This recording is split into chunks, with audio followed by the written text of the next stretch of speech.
가수 김장훈이라고 혹시 아시는지 모르겠어요.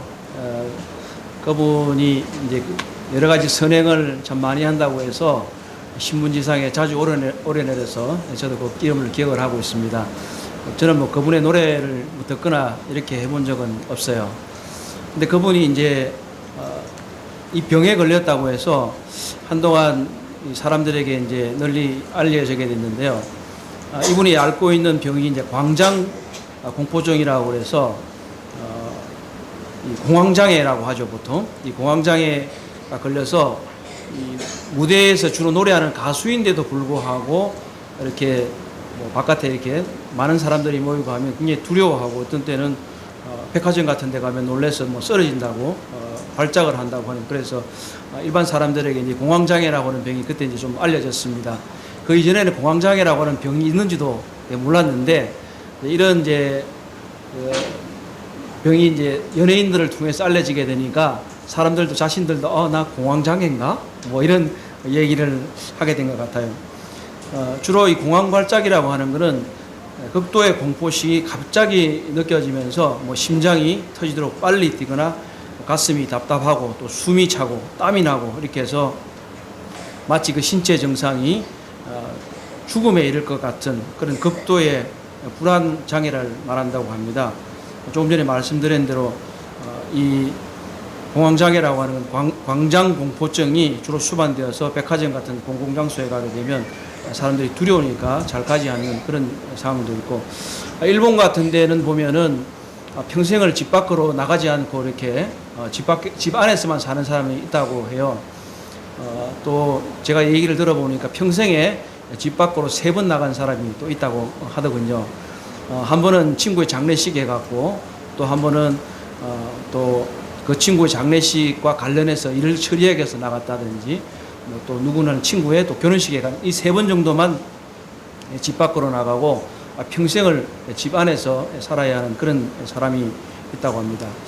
오늘 좀 두려움과 공포에 대해서 말씀을 드리려고 해서 이런 말씀을 드리는 중입니다. 광장공포증이라는 게 있는가 하면 또 폐쇄공포증이라는 게 있어요. 넓은 데 가면 이렇게 두려운 사람이 있는가 하면 좁은 데 가면 두려운 사람이 있습니다. 엘리베이터를 못 타는 사람이 있습니다. 그런가 하면은 또 고소공포증이라는 게 있어요. 높은 데 올라가면 겁나는 사람. 제가 좀 그렇습니다. 그래서 제 아내하고 이렇게 아이들하고 이렇게 여행을 가끔 가게 되면 출렁다리 있지 않습니까? 저 절대 못 가요. 못 가서 굉장히 두렵고, 또 요즘은 이제 그 절벽 같은 데서 이렇게 좀 잘 보게 하려고 유리 이제 발판을 만들어서 사람들이 거기까지 쭉 내려가서 밑을 이렇게 쳐다보게 하는 그런 게 있는데, 저는 겁이 나서 이렇게 살살살 붙잡고 이렇게 갑니다. 그래 아내가 매일 놀려요. 참 어째 경찰관 했다는 사람이 그러냐고. 뭐 어쩌겠습니까? 뭐 생긴 게 그런데. 또 비행공포증이라는 것도 있고,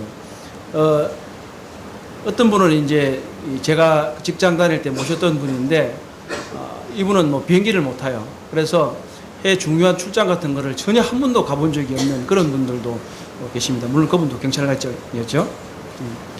그리고 물공포증이라는 것도 있습니다. 수영 못하는 사람. 제 아내 같은 경우는 이렇게 물만 들어가면 겁이 나가지고 아주 애를 먹습니다. 그리고 바퀴벌레 공포증도 있습니다. 여자분들이 보면 남편한테는 굉장히 넉대 같아요. 어떤 때는 보면 당신 말이야 이렇게 자기보다 책이 훨씬 큰데도 불구하고 남편을 아주 좌지우지하는 그런 분들이 계신데, 어느 순간 바퀴벌레가 나타나면 뭐야 그러고 이제 자 남편 등기에 딱 붙는 사람이 있습니다. 참 쉽게 이해가 가지 않는 그런 것들이 있습니다. 하나님과 관련해서 한번 생각을 좀 해보도록 하겠습니다. 사람들이 이제 전도를 하다 보면 이런 분들이 계세요. 하나님 어디 있냐고, 하나님을 좀 보여주면 내가 믿겠다 하는 그런 분이 있습니다. 근데 과연 하나님을 자기 눈으로 보게 된다면 어떤 일이 일어날까요? 어떻게 될 것 같습니까? 놀라서 아마 기절해 버릴 겁니다. 죽어버릴 거예요. 성경의 여러 곳에서 보게 되면 이 하나님의 영광으로 나타나시는 것을 보고 나서 사람들이 한탄하는 것을 봅니다. 내가 하나님의 사자를 대면하여 보았으므로 죽게 되었다 하는 그런 것들도 보게 되고, 사사기 같은 데도 보면 기드온이 이제 하나님께서 나타나셨는데 하나님의 사자가 그에게 나타나서 이게 새로운 일을 맡기시기 위해서 말씀을 하십니다. 그때도 그는 이제 내가 죽게 됐습니다. 라고 하는 것을 보게 됩니다. 오늘 이제 출애굽기 20장을 잠깐 먼저 한번 보시면서 제 말씀을 이어가도록 하겠습니다. 출애굽기 20장 18절로 20절입니다. 제가 읽도록 하겠습니다. 출애굽기 20장 18절로 20절. 뭇백성이 우레와 번개와 나팔 소리와 산의 연기를 분지라. 그들이 볼 때 떨며 멀리 서서 모세에게 이르되 당신이 우리에게 말씀하소서 우리가 들으리라. 하나님이 우리에게 말씀하지 말게 하소서 우리가 죽을까 하나이다. 하나님은 사실 이렇게 두려운 분입니다. 하나님을 만나고서는 살 수가 없습니다. 그분은 크신 영광으로 임할 때 이 출애굽한 이 백성들이 멀리 산에서 시내 산에서 강림하신 하나님을 보고도 이들이 도저히 두려워서 하나님께서 우리에게 말씀하지 말게 하십시오. 모세가 당신이 듣고 우리한테 말하면 됩니다. 할 정도로 그들에게 하나님이 나타나시는 모습은 너무나 위대한 광경이었고 그들을 두려움에 떨게 하는 광경입니다. 성경의 핵심적인 주제가 하나 중에 하나는 바로 하나님을 두려워하고 경외하라는 것입니다. 구약 성경의 수많은 곳에서 이것들을 말하고 있는데 신약 성경에도 보게 되면 누가복음 12장 4절과 5절에 주님이 말씀하셨습니다. 내가 내 친구 너희에게 말하노니 몸을 죽이고 그 후에는 능히 더 못하는 자들을 두려워하지 말라. 마땅히 두려워할 자를 내가 너희에게 보이려니 곧 죽인 후에 또한 지옥에 던져넣는 권세 있는 그를 두려워하라. 내가 참으로 너희에게 이르노니 그를 두려워하라. 사실 사람이 어떤 고소공포증이 됐든 또는 그렇지 않으면 광장공포증이 되었든 다른 어떤 대상으로 인해서 공포를 느끼고 또는 사람으로 인해서 공포를 느끼는 것이 아니라 하나님을 두려워하라 하는 것입니다. 하나님을 두려워할 때는 사실은 사람을 두려워할 필요가 없는 것입니다. 그런데 이제 오늘 이제 말씀에 있어서 그러면 하나님을 두려워하라 이런 말씀을 하려고 하는 것은 아닙니다. 오늘은. 왜냐하면 제가 그동안에 하나님을 굉장히 두려워하는 분으로 저는 모시고 살았습니다. 제가 그렇게 보이지 않아도 굉장히 소심합니다. 잘 모르시겠지만 제가 강단 공포 좀 비슷한 게 있습니다. 이제 제가 이제 강단의 말씀을 마치고 내려가면 성도님들이 악수를 하시면 손이 왜 이렇게 차냐고 그래요. 제가 긴장해서 그렇습니다. 몸에는 열이 나고 손에는 기운이 빠져서 굉장히 차갑습니다. 물론 공포증까지라고 말할 수는 없겠지만 대중 앞에서 말하는 것에 대해서 그렇게 즐기거나 이제 그렇지는 않습니다. 다만 하여야 할 일이기 때문에 그렇게 하는 것에 불과하게 된대요. 그런 두려움 가운데서 벗어나고 어떻게 하면 두려움 없는 삶을 살아갈 수 있는가. 사랑 안에는 두려움이 없나니 온전한 사랑이 두려움을 내어 쫓느니라 라고 말씀을 하셨습니다. 하나님께서는 성경의 핵심적인 주제로 하나님을 두려워하라, 하나님을 경외하라고 말씀하시는데 또 다른 상반된 것이 등장을 하고 있는데 뭐냐면 항상 하나님께서 사람 앞에 나타나실 때 어떻게 하시냐면 두려워하지 말라 이렇게 말씀을 하세요.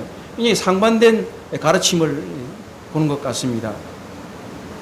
하나님을 두려워하라고 말씀해놓고 또 하나님께서 직접 사람 앞에 또는 하나님의 사자가 나타나실 때는 두려워하지 말라 이렇게 말씀을 하십니다.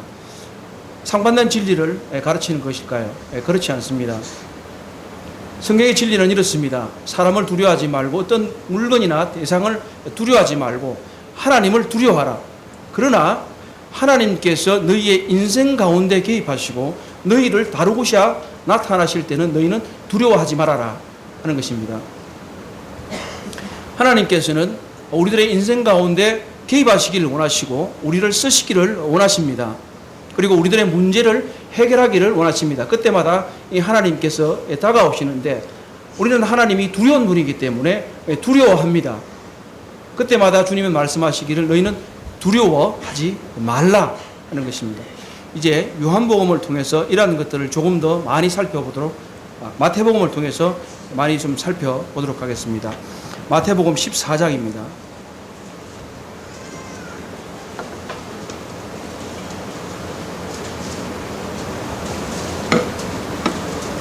마태복음 14장 22절로 27절의 말씀을 함께 좀 읽어보도록 하겠습니다. 마태복음 14장 22절로 27절입니다. 예수께서 시작. 예수께서 즉시 제자들을 재촉하사 자기가 무리를 보내는 동안에 배를 타고 앞서 건너편으로 가게 하시고 무리를 보내신 후에 기도하러 따로 산에 올라가시니라. 저물매 거기 혼자 계시더니 배가 이미 육지에서 술이나 떠나서 바람이 거스름으로 물결로 말미암아 고난을 당하더라. 밤 사경에 예수께서 바다 위로 걸어서 제자들에게 오시니 제자들이 그가 바다 위로 걸어오심을 보고 놀라 유령이라 하여 무서워하여 소리지르기를 예수께서 즉시 이르시되 안심하라 나니 두려워하지 말라. 그래서 오늘은 나니 두려워하지 말라라고 하는 제목을 가지고 함께 말씀을 나누려고 합니다. 이 기사는 사실 여러분들께서 모두 다 잘 알고 계시는 내용입니다.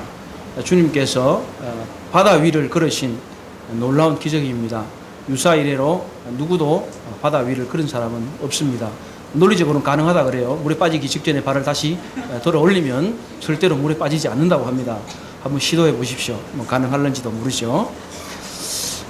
이 기사는 네덜란드의 화가인 렘브란트라고 하는 분이 1633년에 갈릴리 바다에 폭풍우라고 하는 그림을 그렸습니다.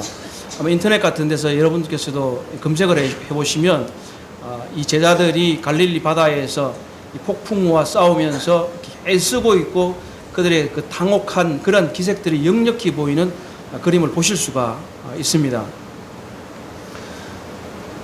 이러한 것처럼 이 기사는 굉장히 유명하기도 하고 우리들의 어떤 마음의 어떤 것들을 다스리려고 하는, 건드리려고 하는 기사입니다.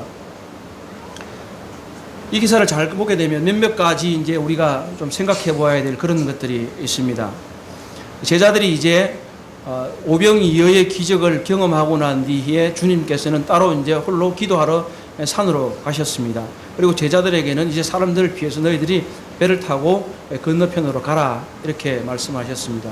주님께서는 산에서 계속해서 기도하시고 제자들은 배를 지어서 지금 가고 있는 그런 중입니다. 이제 밤이 늦어져서 사경점이나 된 그런 상황입니다.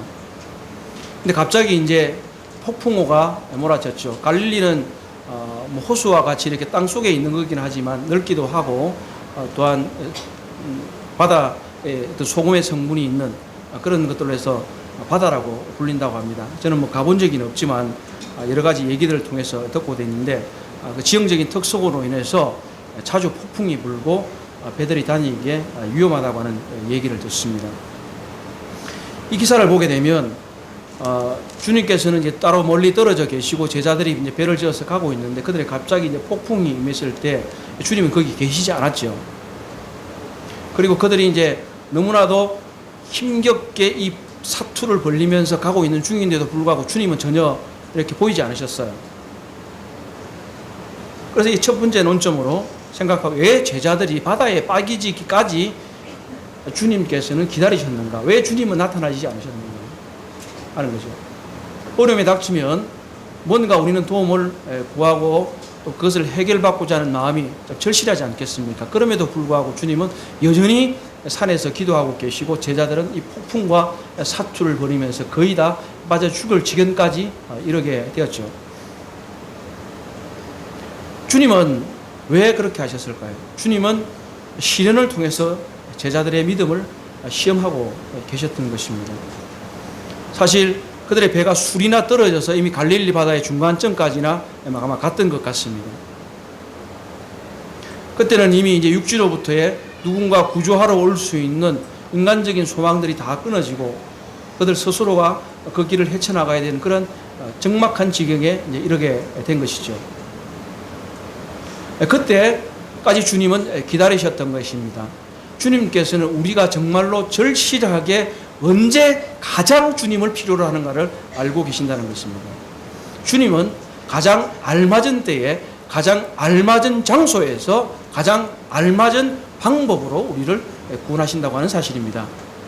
우리는 때때로 우리의 고난과 위경 중에서 우리가 빨리 얼마나 헤어날 수 있으면 좋겠나 이렇게 생각하지만 우리 주님께서는 그렇지 않습니다. 어떤 사람의 방법이나 자신의 노력이 아닌 바로 하나님의 때에 하나님의 방법으로 이 하나님의 장소에서 사람들을 구원하시기를 기뻐하신다는 것입니다. 그리고 이미 이 제자들에게는 구약 성경의 말씀들을 통해서 내가 물 가운데로 지날 때에 내가 너와 함께 할 것이라, 강을 건널 때 우리 너를 침몰하지 못할 것이라고 하는 약속이 주어져 있음에도 불구하고 그들은 헤매이고 있었던 것입니다. 때때로 우리는 하나님이 우리를 버리셨는가, 왜 우리의 고통을 돌아보시지 않는가 라고 불평할 수 있습니다. 그러나 그것은 우리의 불평일 뿐이고 하나님은 하나님의 때를 기다리고 계시다고 하는 사실을 잊지 말았으면 좋겠습니다. 그리고 두 번째, 왜 바닷물 위를 걸어 오셨는가 하는 사실입니다. 때때로 이런 생각을 좀 해보게 됩니다. 폭풍우가 몰아치고 또 배는 이렇게 막 쓰러지려고 하고 이렇게 하면 산에서 이렇게 갑자기 확 뛰어내릴 수도 있잖아요. 얘들아! 이러면서 이제 공중에서 막 내려오시, 아니면 낙하산 타고 오실는지도 모르겠지만. 근데 그렇게 하시지 않으셨고, 또는 바다를 잠잠하게 하신 다음에 오실 수도 있었을 겁니다. 이미 위경 중에 빠졌기 때문에. 그런데도 불구하고 주님은 이 풍랑이 거세게 몰아치는 이 바다 위를 걸어오셨다고 하는 사실입니다. 바다가 풍랑이 칠 때게 되면 이렇게 너울거리잖아요. 너울바다. 너울거립니다. 근데 그 길을 걸어오셨다는 거죠. 지금 이 제자들에게 있어서 가장 위험한 것은 무엇입니까? 바로 폭풍우입니다. 파도이기보다는 폭풍우가 바로 파도를 일으키고 있는 것입니다. 그 폭풍우를 가로질러서 바로 바다 위를 이제 걸어오고 계시는데, 제자들이 무수워하는 이 대상, 물체에 대해서 우리 주님 자신이 정복자라고 하는 사실을 보여주시기 위해서 주님은 바다 위를 걸어오시는 것입니다. 때때로 우리들에게서는 이것은 많은 위경이나 곤란과 환란은, 우리들에게 삶의 폭풍우는 참으로 견뎌내기가 힘들고 이것을 우리에게 정복할 힘이 전혀 없습니다. 그런데도 불구하고 우리 주님께서는 이것을, 이 공포의 실체를 정복할 수 있는 힘을 갖고 계시고 능력을 갖고 계시기 때문에 그분이 바로 제자들에게 그런 것을 보여주시기 위해서 바로 바다 위로 걸어 오셨던 것입니다. 사람들은 많은 공포를 가지고 있습니다. 조금 전에 서두에서 말씀드린 그런 질병적인 공포도 있을 수 있고, 또는 그렇지 않은 상황적인 공포도 있을 수 있지만, 무엇보다도 사실 가장 큰 공포는 무엇입니까? 죽음의 공포입니다. 우리가 큰 수술을 앞두고 있을 때 아무리 담이 큰 사람도요 두렵습니다. 우리가 아무리 주님을 의지한다고 말은 하지만 막상 수술대 위에 눕게 되면 그건 뭐 감당하기가 참 힘들죠. 온갖 나의 살아왔던 삶들이 제 마음을 스쳐 지나가고, 내가 이 전신 마취를 통해서 거기 깨어날 수 있을 것인가 하는 이런 두려움들이 우리들에게 사실 있습니다. 그리고 어떤 분들은 이제 직장을 뭐 다니고 있지만 실직의 공포가 있을 수도 있죠. 그리고 이제 잘 사귀고 있던 여러 사람들로부터 이 관계가 단절돼서 더 이상 그들과 관계하지 못하게 될 때 홀로 고독하게 살아가야 하는 것에 대한 공포감, 이런 것들이 우리들에게 있습니다. 이런 들 가운데서 하나님은 우리에게 어떤 방법으로 이것들을 해결해 주시려고 하시는가 하는 것이죠. 우리에겐 그것을 이겨내갈 만한 사실 힘이 없습니다. 그렇기 때문에 하나님께서는 바로 그 대상에게 직접적으로 다가오시고 그 대상을 직접적으로 말씀하시고 우리 주님께서 그 문제를 해결하시기를 원하신 겁니다. 주님께서 제자들의 공포 가운데서 바닷물 위로 걸어 오셨던 것처럼 우리들이 죽음의 공포를 느끼고 있을 때 그 가운데에서 우리는 하나님을 경험하게 되고 고난 가운데서 하나님의 손길을 경험하게 되는 것입니다. 많은 분들이 큰 수술 가운데에서 하나님의 손길을 다시 경험하게 하겠다는 간증을 듣게 됩니다. 그리고 실직 가운데에서도 주님께서 그를 도우셨던 것을 경험하게 됩니다. 관계의 단절로 인해서 고통받고 있을 때에 주님께서 그 관계들을 회복시켜 주시고 다시 화목하게 하시는 것들을 경험하게 되는 것입니다. 세 번째로, 왜 제자들은 주님이 이 바다 위를 걸어오셨는데도 불구하고 주님이라고 알아보지를 못하고 유령이다 이렇게 말했을까 하는 생각이 좀 듭니다. 왜 그랬을까요? 그들이 계속해서 주님을 모시고 말씀을 듣고 또 조금 전에 오병이의 기적까지 경험하고 이렇게 했는데 주님이 바다 위로 걸어오시는데 왜 유령이다 이렇게 생각했어요. 여러분 성도님들의 인생에 좀 그런 것이 없는지 한번 생각해 보시면 좋겠어요. 제 자신도 마찬가지입니다. 주님이 어느 날 저에게 다가오셨는데 유령이다. 이게 뭔 일이야 도대체. 내가 생각했던 것과는 전혀 다른 방법으로 주님이 다가오신다고 하는 사실입니다. 왜냐하면 주님을 기다리지 않았기 때문에 그렇습니다. 뭔가 열심히 노를 젓고 이 폭풍을 뚫고 나가야지라고 하는 굳은 결단과 의지로 그들은 어떻게든 저 건너편으로 건너가야 되겠다 라고 마음먹었지, 주님이 도와주셔야 할 텐데 주님은 어디 계시는 거야? 이렇게 주님을 기다리지 않았기 때문에 그들은 주님을 알아보지 못했습니다. 만약에 주님을 기다렸다고 할 것 같으면 주님을 알아봤을 겁니다. 주님이 재림 후에 다시 나타나셨는데 그때도 제자들이 못 알아봤어요. 근데 요한이 유일하게 알아봤어요. 주님이시다 이렇게 말했어요.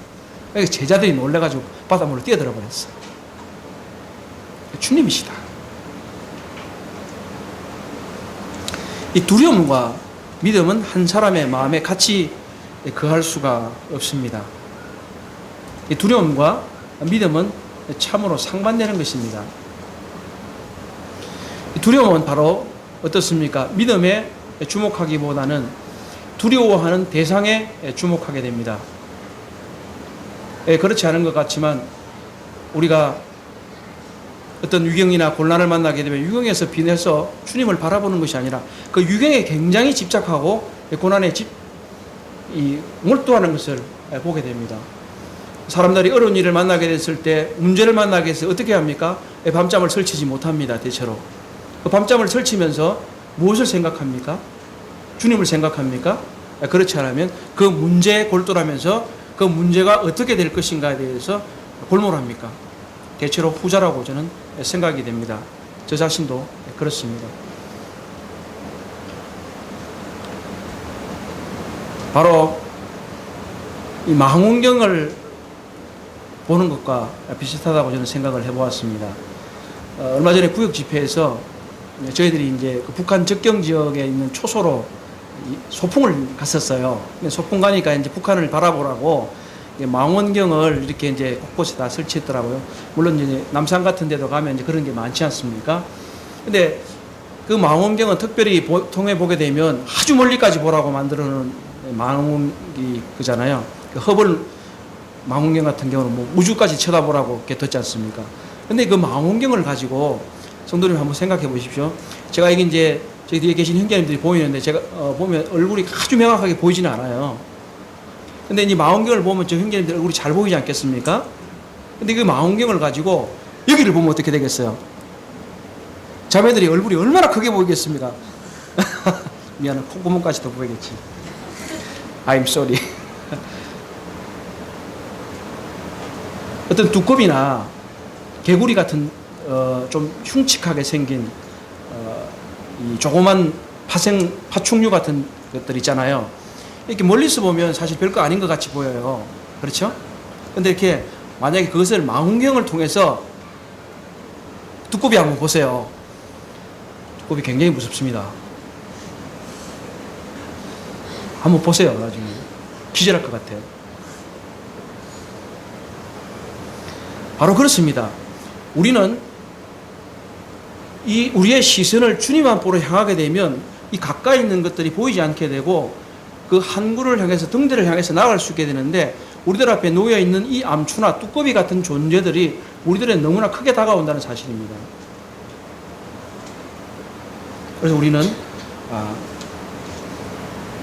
주님 앞에서 주님을 바라보지 않게 되게 되면 두렵게 된다고 하는 것입니다. 세 번째, 왜 베드로는 바닷물에 다시 빠졌을까 하는 거죠. 요한복음에서는 보면 이 똑같은 기사를 어떻게 기록해 두고 있냐면요, 예수님이 물 이루시 그것은 간략하게 기록했어요. 결말을 보면 이에 기뻐서 배로 영접하니 배는 곧 그들이 가려던 땅에 이르렀더라. 이게 굉장히 이 베드로의 사건을 이제 기록해 두지 않고 있는데 27절부터 28절부터 한번 이제 제가 읽어 드리도록 하겠습니다. 마태복음 14장 28절로 32절을 제가 읽어 드리겠습니다.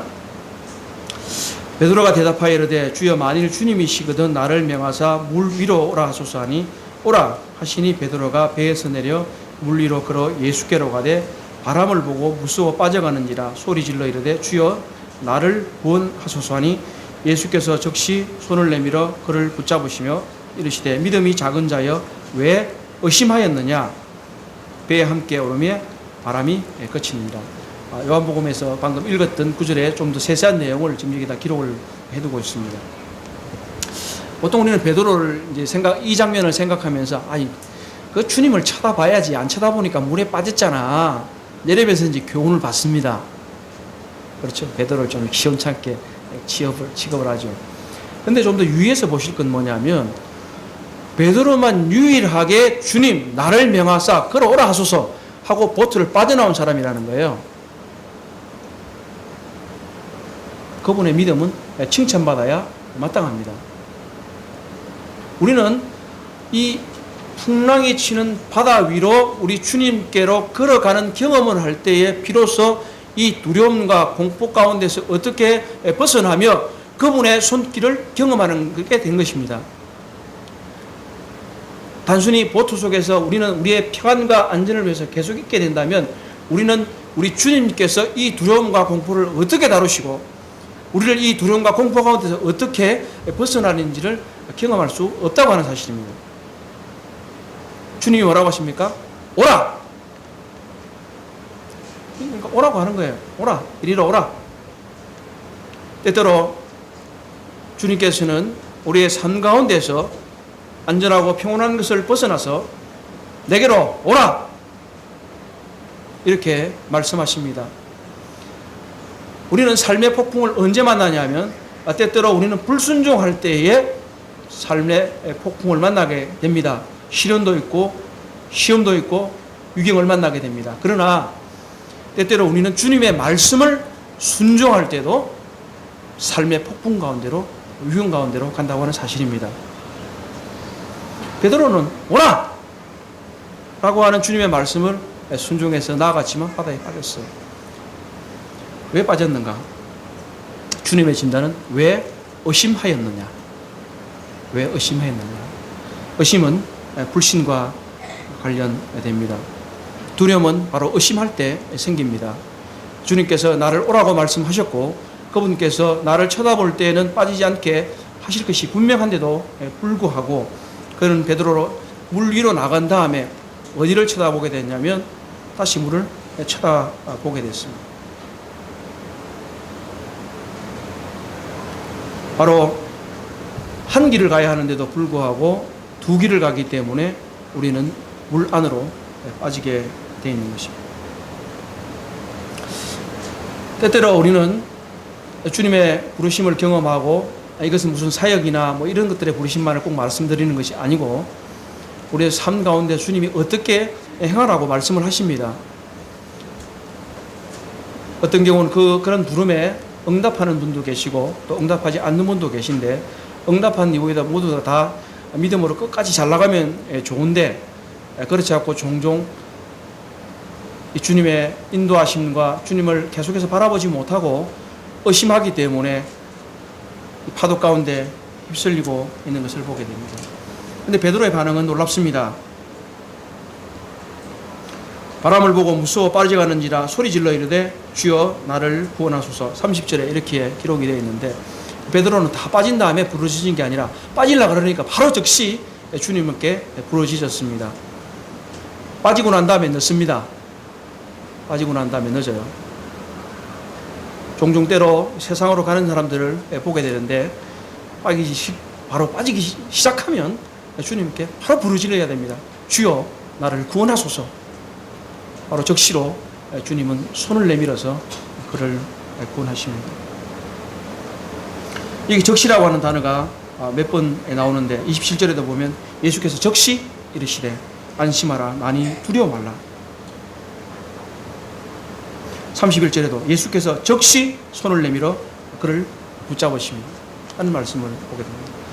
우리 주님께서는 위경 가운데 있는 이분들에게, 이 사람들에게 정말 하나님의 때에는 바로 적시로 그 손길을 내밀어서 사람들을 구원하시는 분입니다. 그래서 우리는 유경 가운데 빠지고 또 의심이 나를 덮치고 두려움이 나를 휩쌀 때 바로 적시로 주님 앞에 나아가야 할 것입니다. 삶을 살아가는 동안에 이 젊은이들은 어떻게 생각하는지 모르겠지만 연세 드신 분들은 정말 많은 것을 경험하고 또 폭풍 가운데서 헤매어 보기도 했고 다 빠져갈 뻔 하기도 한 그런 경험을 가지고 있습니다. 근데 우리는 우리 주님께서 약속하신 대로 우리를 유경 가운데서 건지시고 바다 위로 걸어오셔서 우리들을 평안한 곳으로 인도하신다고 하는 것을 잘 믿어야 할 겁니다. 이사야 41장 10절에 보면 두려워하지 말라 내가 너와 함께함이라 놀라지 말라 나는 내 하나님이 됨이라 내가 너를 굳세게 하리라 참으로 너를 도와주리라 참으로 나의 의로운 손으로 너를 붙들리라. 하나님께서는 사람들에게 임재하실 때에 그들에게 두려움이나 공포를 심어 주시기 위해서가 아닙니다. 우리가 조금 전에 읽었던 출애굽기 20장 20절에 보게 되면 18절과 19절에서는 그 이스라엘 백성들이 두려움 가운데 빠져 있는데 모세가 이렇게 말합니다. 모세가 백성에게 이르되 두려워하지 말라 하나님이 임하심은 너희를 시험하고 너희로 경외하며 범죄하지 않게 하려 하십니다. 하나님이 임하심은 바로 우리를 시험하시고 하나님을 경외하게 해서 범죄하지 않게 하기 위하심입니다. 우리들의 인생 가운데는 우리들의 삶의 모습 가운데는 다루어져야 될 부분이 대단히 많은 것 같습니다. 저만 하더라도 제 인격과 성품 가운데서 다루어져야 될 부분이 참으로 많이 있는 것을 저 스스로가 지난 수개월 동안 많이 깨닫게 되었습니다. 하나님께서 저에게 여러 가지 것들을 말씀해 주셨고 하나님께서 저에게 다가오셨을 때 저는 참으로 놀랍고 제가 예상치 않은 방법으로 많은 것들을 말씀하셨기 때문에 저는 참으로 두려웠습니다. 그리고 소리쳤습니다. 그러나 하나님께서 그렇게 임하신 것은 저를 두려움이나 공포에 빠뜨리기 위하심이 아니라 저를 시험하시고 저를 범죄하지 않게 하려 하시고 저를 위경 가운데서 건지셔서 오히려 소원의 한국 가운데로 인도하게 하심이었다는 것을 알게 되었습니다. 잠언 16장 9절에 보게 되면 이런 말씀이 있습니다. 사람이 마음으로 자기의 길을 계획할지라도 그의 걸음을 인도하시는 이는 여호와이시니라. 성도님, 이런 말씀을 들을 때 어떤 느낌이 있으십니까? 굉장히 좋은 말씀이잖아요. 사람이 마음으로 자기의 길을 계획할지라도 그의 걸음을 인도하시는 이는 여호와시다. 참 좋은 말씀이고 좀 의지가 되는 말씀인데 저는 이 말씀이 참 두려웠습니다. 왜냐하면 혹시 내 마음에 나의 길과 계획이 있는데 내가 생각하는 다른 방향으로 이끌어 가시면 어떡하지? 나는 이렇게 하고 싶은데 저렇게 인도하시면 어떻게 할까? 하는 그런 두려움이 있었습니다. 잠언 19장 21절에도 보면 사람의 마음에는 많은 계획이 있어도 오직 여호와의 뜻만이 완전히 서리라.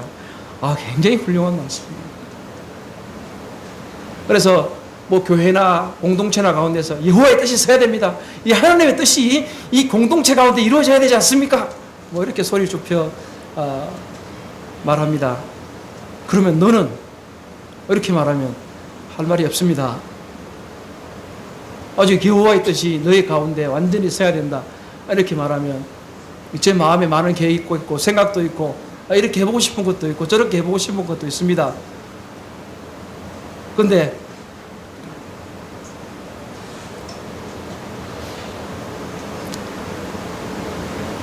아니야. 이렇게 말씀하시면 어떡하지? 그런 생각을 하게 됐던 거예요. 그래서 26장 9절을 해석할 때 제가 이렇게 노력을 많이 했어요. 사실은요. 사람이 마음으로 자기의 길을 계획할지라 그의 걸음을 인도하시는 이는 여호와다. 그러니까 내가 그 길을 계획하면 주님이 그 길 계획 가운데에서 나를 도와주시고 그 방향 가운데에서 나를 도우시는 거야. 그러니까 그 방향이 꼭 다른 건 아니야. 그러니까 너무 그렇게 염려하지 말고 열심히 해. 이게 제 해석이었습니다. 근데 제가 이제 지난 인생을 돌아보니까 그렇지 않은 것 같아요. 그래서 마음에 좀 많이 실망도 되고 어떤 때는 좀 두려움도 많이 생기게 되었습니다. 지난 6월 30일 날 제가 직장에서 명예퇴직을 했습니다. 이제 8월 말에 이제 미국을 가야 되기 때문에 이제 퇴직을 하고 이제 지금 7월 달부터 이제 좀 준비할 것들도 더 있고 해서 하는데 이제 실은 1월 달에 이제 관정을 하고 이렇게 해서 좀 기세 좋게 시작을 했는데 또 몇 개월 지나니까 이게 참 보통 일이 아니더라고요. 저는 이런 두려움이 좀 있습니다. 형제자매님 어떻게 생각하실지 잘 모르겠는데 저는 가난해질까봐 두려운 마음이 좀 많이 있습니다. 어렸을 때 이제 저희 아버님이 이제 사업을 실패하셔서 좀 극악한 가난을 좀 맛보다 보니까 내가 다시 가난해지면 어떡하지 하는 그런 생각이 좀 많이 있습니다. 그래서 어려움이 됐고, 제가 이제 한 5년 반 전에 이제 경찰 생활을 이제 그만둘 때 어떤 그 제 삶의 어떤 보호막 같은 것이 다 이렇게 사라진다고 하는 그런 느낌이 좀 오더라고요. 이제 공무원 생활을 이제 오랫동안 제가 이렇게 하다 보니까 이제 나름대로 이제 법적인 이제 보호를 받기도 하고 어디 뭐 가서 난 뭐 저기 어디 경찰서 과장이야 이제 뭐 이렇게 얘기하고 이제 그렇게 했는데 이제 지금 이제 다시 이제 퇴직을 하고 보니까 뭐 이제 경찰서 과장도 아니고 뭐 도로교통공단 부장도 아니고 뭐 아무것도 아니잖아요. 그냥 제 이름은 허종철 하나 있어요. 참 어떻게 살아야 될지 하는 것에 대한 게 한 달 전부터 굉장히 큰 두려움이 좀 밀려왔어요. 좀 뭐 사회적이고 또 경제적인 부분 또는 신앙생활의 측면 이런 것들에 대해서 어떻게 될까 내가 내 계획과 어떤 생각들은 있는데 걸음을 인도하시는 여호와신데 뭐 내 생각하고는 전혀 다를 수도 있겠다 하는 생각을 하게 되면서 마음에 참 어려움이 됐었습니다. 그런데 제가 이 마태복음 14장과 요한복음 6장이나 또 이런 것에 대해서 참 마음에 안심이 많이 됐던 건 뭐냐면 바로 이 말씀입니다. 나니 두려워하지 말라 하는 것이죠. 하나님께서는 우리가 멀리 계시기를 원하시는 것이 아니라 우리의 삶 가운데 깊숙이 개입하기를 원하십니다. 그때마다 사람들은 전혀 기대하지 않고 생각하지 않았기 때문에 하나님께서 우리들의 생각과 다른 방법으로 다가오실 때는 굉장히 두려움을 느끼게 되는 것입니다. 제자들처럼 유령이다. 이게 웬일이야? 이렇게 생각할 수 있는 것입니다. 그러나 주님은 가까이 다가오셔서 뭐라고 말씀하십니까? 내니 두려워하지 말라. 안심하라. 나니 두려워하지 말라. 우리말 성경에서는 이것을 안심하라라고 되어 있는데 영어 성경에 보니까 용기를 내어라 이렇게 되어 있더라고요. 용기를 내어라. 이건 저의 경우에는 뭐 직장을 이제 그만두고 또 새롭게 삶을 또 개척하고자 하는 그런 여러 가지 마음들이 있기 때문에 좀 특별한 경우처럼 보이는 것 같지만 많은 경우들에 있어서 성도님들 각자에게도 동일하지 않나 하는 생각을 많이 하게 됩니다. 청년들에게 있어서도 뭐 직장을 잡는 문제라든지 뭐 또 결혼하는 문제 또 중년에 있는 형제 자매님들의 경우에 갑자기 이 병고가 찾아왔을 때 느끼게 되는 이 감정들 또 뭐 이제 우리 중년 형제님들 저뿐만 아니라 50대 뭐 중반쯤 넘으면 직장에서 압박을 많이 받는다고 하지 않습니까? 제가 이번에 이제 그 퇴직 잠깐 말씀을 드리게 되면 아마 8월 달쯤에 다시 한번 제 간증을 드릴 수 있는 기회가 있을 것 같아서 간략하게만 말씀을 드리도록 하겠습니다. 그동안에 이제 좀 복음에 관해서 많은 부담이 이제 있었는데, 물론 경찰 생활하면서도 그렇고 이곳에서도 그렇고 이제 수시때때로 사람들에게 이제 기회들마다 이제 제가 이제 그리스도인이라고 하는 것을 이제 명확하게는 이제 잘 드러냈었습니다. 근데 직접적으로 복음을 전하거나 이런 일들이 많지 않았습니다. 그런데도 불구하고 하나님께서 저에게 참 위로를 주신 것을 경험했게 됐는데, 제가 이제 무슨 회의 같은 걸 하면 좀 하나님의 창조라든지 하나님의 사랑에 대해서 이제 가끔씩 이제 얘기를 합니다. 그리고 이제 마지막에 성경을 좀 읽었으면 좋겠다는 얘기들을 이제 하게 됐는데, 어떤 분이 이제 제가 퇴직한다고 하루 휴가를 내서 저를 찾아왔어요. 그래서 이제 이런저런 얘기를 하다가, 그래 이제 다시 이제 제가 가는 길을 얘기를 하고 이렇게 성경을 읽으라 이렇게 얘기했더니, 제가 부장님 말씀 듣고 성경 사서 제가 한번 다 읽었어요. 그러더라고요. 얼마나 참 감사가 되는지 모르겠어요. 또 어떤 분은 저에게 이제 격려의 편지를 써서 보냈습니다. 여호수아의 말씀을 인용해서 저에게 용기를 잃지 말고 하나님의 길에 대해서 계속 전진하라고 하는 그런 이제 편지를 보내주시고 돈도 조금 주셨더라고요. 그런 이제 것들을 보게 되고, 어떤 분들은 제가 자기가 이제 기독교인이라고 한 번도 말을 안 했는데 몇 년 동안 만나면서 저보고 이제 사실은 저도 교회 나가요 이제 그런 사람도 있고 그렇더라고요. 그래서 감사하는 것은 이제 제가 어떤 경로를 통해서든지 간에 그들에게 하나님의 살아계신 것을 증거할 수 있었고, 이제 나오면서 이제 떡을 요만큼 만들어 가지고 이제 지원 직원에게 제가 좀 나눠 드렸습니다. 그래서 하나님은 사랑이시라 이렇게 써서 이렇게 이제 소회까지 좀 적어서 이렇게 내려보았는데, 여러 가지로 그동안 제 직장 생활 29년을 하나님께 지켜주셨고, 무엇보다도 이제 사실 이제 이런 시점에서 어떤 뭐 제가 큰 일을 하거나 높이 되려고 하는 그런 뜻들을 이제 가지고 있는 것은 아니고, 시편 131편에도 보게 되면 그런 말씀이 있습니다. 제가 좀 읽어 드리도록 하겠습니다.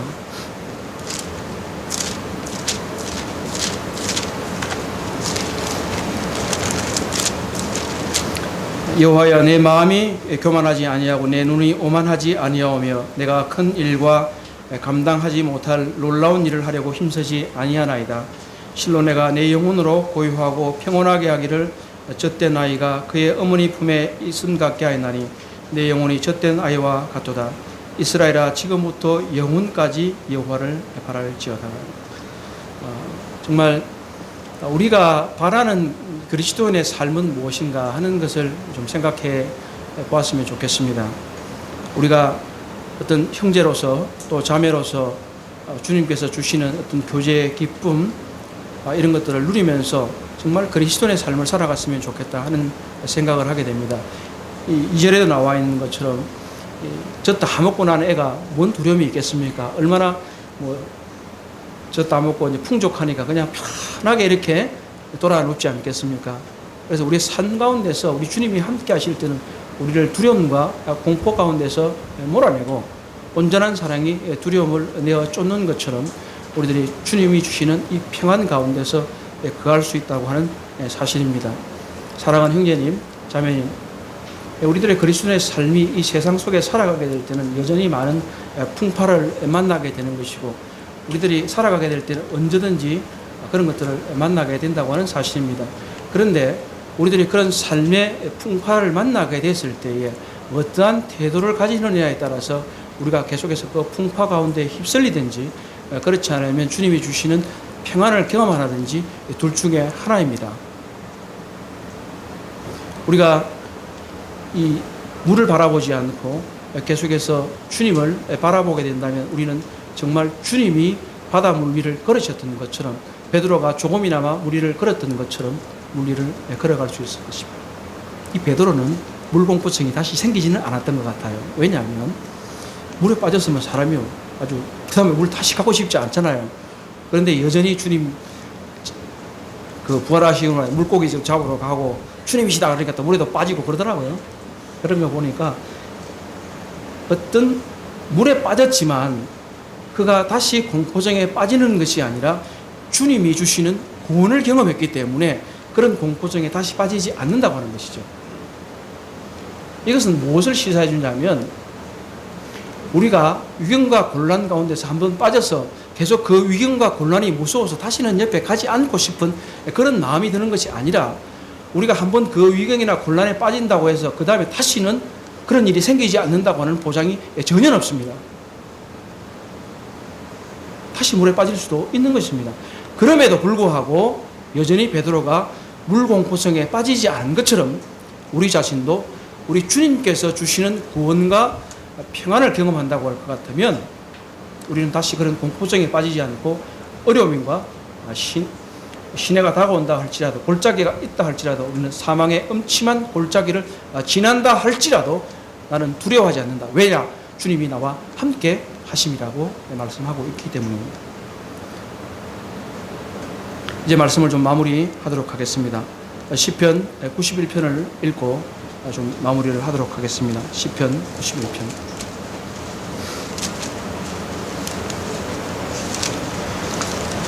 시편 91편 1절로 6절의 말씀을 함께 큰 목소리로 읽어보도록 하겠습니다. 91편 1절로 6절입니다. 지존자의 시작. 지존자의 은밀한 곳에 거주하며 전능자의 그늘 아래 사는 자여, 나는 여호와를 향하여 말하기를 그는 나의 피난처요 나의 요새요 내가 의리하는 하나님이라 하리라. 이는 그가 너를 새 사냥꾼의 올무에서와 심한 전염병에서 건지실 것이므로다. 그가 너를 그의 깃으로 덮으시리니 내가 그의 날개 아래 피하리로다. 그의 진실함은 방패와 손 방패가 대신하니 너는 밤에 찾아오는 공포와 낮에 날아드는 핫살과 어두울 때 퍼지는 전염병과 밝을 때 닥쳐오는 재앙을 두려워하지 아니하리로다. 아멘. 사랑하는 형제자매님, 세상은 우리를 넘어뜨리려 하고 우리를 두려움 가운데서 어쩔지 못하게 하려고 합니다. 그러나 우리는 주님과 함께 할 때에 그런 두려움과 공포 가운데서 벗어나서 주님이 주시는 평안을 경험하고 즐거움을 경험할 수 있으실 것입니다. 제가 제 카톡에 이제 아이디를 이제 바꿨습니다. 그래서 주 안에서 기뻐하라, 내 인생을 즐겨라 이렇게 바꿨습니다. 주 안에서 기뻐하시고 평강하면 좋겠습니다. 찬송가 432장을 함께 부르고 오늘 말씀을 마치도록 하겠습니다. 432절입니다.